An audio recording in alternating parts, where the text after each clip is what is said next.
Hey everyone, welcome back to Easy Tech Steps. This is part 3 of our Windows 11 keyboard shortcut series, and today we're covering 10 more shortcuts that will take your productivity to the next level. First up is Windows M. Use this shortcut to minimize all your open windows at once. Need a clean desktop? Just press Windows M and you're there. Want a quick peek at your desktop? Press Windows comma and hold it down. Release the keys and you're back to your open windows. It's perfect for checking a file or shortcut without minimizing everything. Next, we have Windows T. This shortcut cycles through the apps on your taskbar. Each time you press Windows T, it highlights the next app. Great for quick navigation. Need to dictate instead of type? Use Windows H to activate voice typing.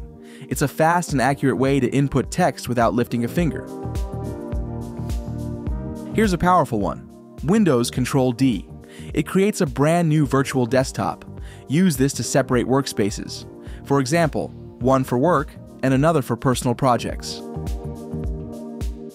Use Windows Ctrl left arrow or Windows Ctrl right arrow to switch between them. It's seamless and keeps you organized.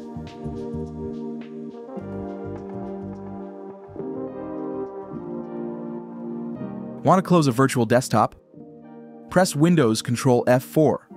All open windows will move to your main desktop, keeping your work intact.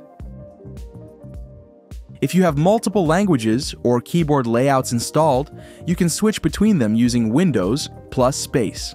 Simply press and hold the Windows key, then tap the spacebar to toggle through the available options.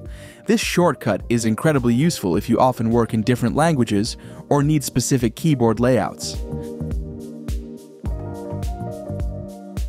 Shift-Delete permanently deletes a file without sending it to the recycle bin.